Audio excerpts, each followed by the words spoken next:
Assalamualaikum warahmatullahi wabarakatuh. Perkenalkan, nama saya Reza Gabriel. Saya mahasiswa Politeknik Negeri Balikpapan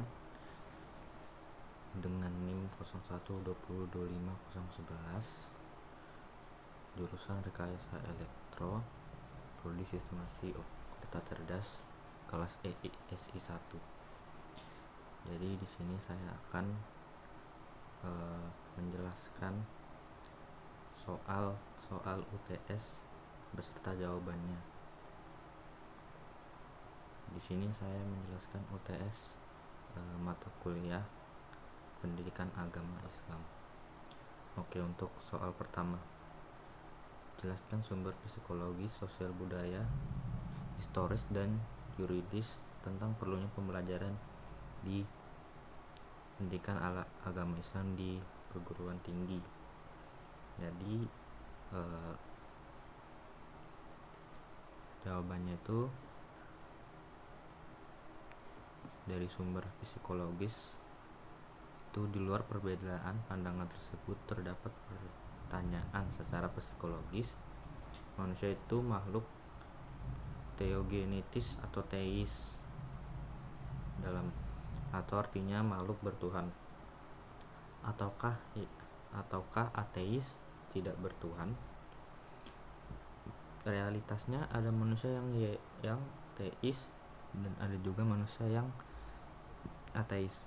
Artinya secara konseptual ada manusia yang teis, ateis, dan setengah teis, ateis. Realitas juga menunjukkan bahwa masing-masing kelompok saling mencoba mempengaruhi kelompok yang lain. Ada dari sumber sosial budaya. Secara teoretis, masyarakat muslim di Indonesia dapat dipilah menjadi dua subkultur, yaitu santri dan muslim biasa atau bukan santri. Terus secara historis, bangsa Indonesia memiliki dua sistem pendidikan, yakni pesantren dan sekolah. Pesantren merupakan model pendidikan asli bangsa Indonesia, sedangkan sekolah merupakan model pendidikan yang diadopsi dari penjajah Belanda. Terus dari yuridis, sumber yuridis penyelenggaraan PAI dipetit sebagai berikut. Yang pertama itu ada Pancasila, UUD 1944 hasil amandemen. Ketiga, Undang-Undang Nomor 20 Tahun 2003 tentang Sistem Pendidikan Nasional Sisdiknas. Keempat, Undang-Undang Nomor 17 Tahun 2007 tentang Rencana Pembangunan Jangka Panjang Nasional 2005 sampai 2025. Kelima ada PP Nomor 5 Tahun 2010 tentang Rencana Pembangunan Jangka Menengah 2010 sampai 2014. Terus ada 6 PP Nomor 19 Tahun 2005 sebagaimana diubah dengan PP Nomor 032 Tahun 2013 tentang Standar Nasional Pendidikan. 7. Undang-Undang Nomor 12 Tahun 2012 tentang Pendidikan Tinggi. Itu jawaban untuk nomor pertama. Terus kita lanjut ke soal 2. Jelaskan secara lugawi dan etimologis kata Islam berasal dari 3 akar dan jelaskan secara istilah atau terminologis Islam. Jadi jawabannya itu secara lugawi atau etimologis kata Islam berasal dari 3 akar kata, yakni yang pertama aslama, artinya berserah diri atau tunduk patuh. Salam artinya damai atau kedamaian, dan C salamah artinya selamat atau keselamatan. Adapun secara istilah atau terminologis, Islam adalah agama yang diturunkan oleh Allah Subhanahu wa taala kepada Nabi Muhammad SAW melalui malaikat Jibril alaihi salam. Kemudian Nabi Muhammad SAW menyampaikan agama Islam itu kepada umatnya melalui pengajaran, bimbingan, dan teladan. Seperti itu jawaban nomor 2. Terus kita lanjut ke nomor 3. Apa yang dimaksud al-muru bi makasidiha? Segala urusan tergantung kepada tujuannya. Terus al-yaku'u la yus'alu bisyak. Keyakinan tidak dapat dihapus dengan keraguan. Terus ada al masyaqatu tajibur tasyir. Kesukaan itu menarik kemudahan. Daru yuzalu, kemudaratan itu harus dilenyapkan atau dihilangkan. Al adatu muhakkana, adat kebiasaan itu ditetapkan sebagai hukum. Jadi jawaban nomor 3 itu adalah pertama, al umuru makasidiha, segala urusan tergantung kepada tujuannya. Kayak ini menghendaki agar kita beramal didasari oleh niat karena Allah semata, ilah ta'ala, yakni niat untuk mendekatkan diri kepada Allah dan untuk Allah semata, bukan karena pamrih. Bagaimanapun bagusnya suatu amal, tetapi jika didasari niat buruk, yakni bukan untuk Allah, maka rusaklah amal itu di sisi Allah Subhanahu wa ta'ala. Terus al yakinu la yuzalu bisyak, keyakinan tidak dapat dihapus dengan keraguan. Misalkan Anda yakin sudah berwudu, kemudian Anda ragu apakah berkentut atau tidak berkentut. Dengan kaidah ini, sudah berwudu adalah suatu keyakinan, sedangkan kentut adalah suatu keraguan. Putusan yang harus Anda pilih adalah Anda harus sudah berwudu atau dan tidak berkentut. Ketiga, al masyaqqatu tajlibut tasyir, kesukaran itu menarik kemudahan. Dari kaidah ini, inilah munculnya ruhsah, kemudian yang meringankan. Misalnya mengqasar sholat di perjalanan, sholat yang 4 rakaat menjadi 2 rakaat. Bolehnya duduk dengan lain jenis di kendaraan umum dan lain-lain. Adapun faktor yang membuat sukar adalah bepergian, sakit, terpaksa, lupa, ketidakmampuan, dan kesukaran lainnya. Keempat, ada ad-daru yuzalu, kemudaratan itu harus dilakukan atau dihilangkan. Kaidah ini sangat berperan dalam muamalah, seperti memerantas dihilangkan. Kaidah ini sangat berperan dalam muamalah seperti memberantas praktik curang dalam bisnis. Jinayah, hukuman yang membuat jerak para koruptor, perusuh, dan pelaku pencabulan. Dan munakaat, seperti bercerai karena usai damai suami istri, walau dibantu juru damai tetap menemui jalan buntu. Dari kaidah ini lahir sub kaidah antara lain darul mafasid muqaddamun ala jalbil masalih, menolak kerusakan yang didahulukan daripada menarik kemaslahatan. Misalnya lebih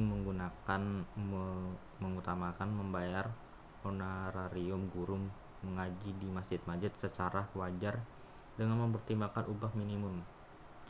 Untuk menghilangkan kemiskinan, guru mengaji harus didahulukan daripada memperindah bangunan masjid untuk syiar kemegahan tempat ibadah Islam.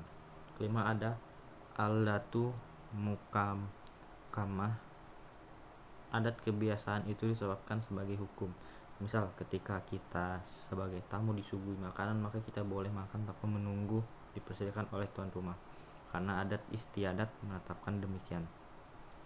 Oke, untuk soal yang nomor 4, jelaskan menurut Gunawan tentang spiritual.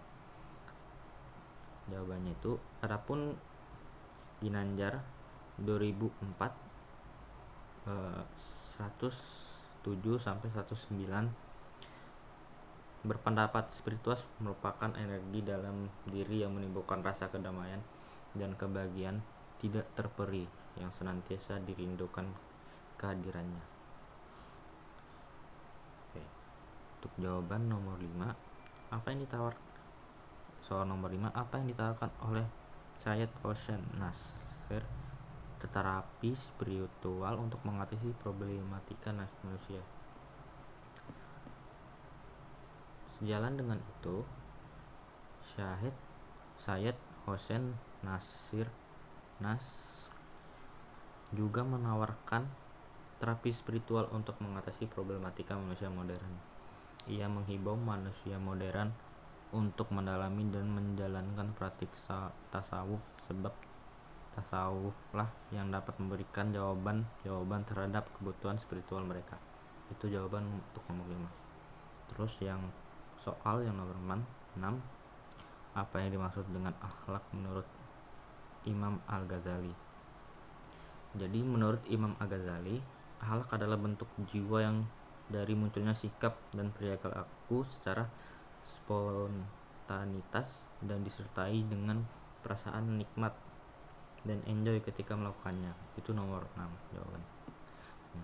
Terus ke soal nomor 7, dalam kitab Muzanul Amal, Al-Ghazali menyebut as-sadah atau artinya bahagia terbagi dua. Jelaskan. Oke. Dalam kitab Mizanul Amal, Al-Ghazali menyebut bahwa as-saadah atau bahagia terbagi dua. Pertama, bahagia hakiki, dan kedua, bahagia majasi. Bahagia hakiki adalah kebahagiaan ukrawi, sedangkan bahagia majasi adalah kebahagiaan duniawi. Kebahagiaan ukrawi akan diperoleh dengan modal iman, ilmu, dan amal. Adapun kebahagiaan duniawi bisa didapat oleh orang yang beriman dan bisa didapat oleh yang tidak beriman. Oke. Itu jawaban nomor 7. Terus kita lanjut ke nomor 8. Menurut Ibn Arabi, ada 2 tingkatan manusia dalam mengimani Tuhan. Jelaskan. Oke, jawabannya adalah Syekh Ibn Arabi pada abad ke-14 ia menyebutkan ada 2 jenis manusia, yakni insan kamil dan monster setengah manusia. Jadi kata Ibn Arabi, jika tidak menjadi insan kamil maka 1/6 manusia menjadi monster setengah manusia. Insan kamil adalah manusia yang telah meninggalkan meninggalkan kemonsterannya. Konsekuensinya, di luar kedua jenis manusia ini ada manusia yang sedang berproses meninggalkan kemonsterannya dalam membentuk insan kamil. Terus untuk itu yang ke-9, soal nomor 9, ada 7 macam nafsu menurut Imam Al-Ghazali dan ulama sufi, dan sebutkan dan jelaskan. Jadi ada 7 macam nafsu dan tangga tersebut sebagai berikut. Yang pertama ada nafsu amarah dengan ciri sombong, iri, dengki. Terus kedua, nafsu lawamah dengan ciri-ciri enggan, cuek, suka. Terus ketiga, nafsu mulhimah dengan ciri-ciri suka, sederhana, dan sedekah. Keempat, nafsu mutamainah dengan ciri-ciri suka beribadah dan suka. Terus kelima, nafsu radiyah dengan ciri-ciri pribadi yang mulia, zuhud, ikhlas, dan wirai. Keenam, nafsu mardiyah dengan ciri-ciri bagusnya budi berbakti. Ketujuh, nafsu kamilah dengan ciri-ciri dianugerahi ilmu yakin, ainul yakin. Terus yang lanjut ke 10, apa yang dimaksud dengan paradigma Al-Quran, dan sebutkan 7 Al-Quran diturunkan menurut Syekh Yusuf Qaradawi. Nomor 10 itu jawabannya ini. Apa tujuan Al-Quran diturunkan? Yusuf Al-Qaradawi menjelaskan bahwa tujuan diturunkan Al-Quran paling tidak ada 7 macam, yaitu pertama, meluruskan akidah manusia. Kedua, meneguhkan kemuliaan manusia dan hak asasi manusia. 3, mengerahkan manusia untuk beribadah secara baik dan benar kepada Allah. Keempat, mendidik manusia untuk mensucikan rohani. 5. Membangun rumah tangga yang sakinah dan menempatkan posisi terhormat bagi perempuan. Keenam, membangun umat menjadi saksi atas kemanusiaan. Dan ketujuh, mengajak manusia agar saling menolong.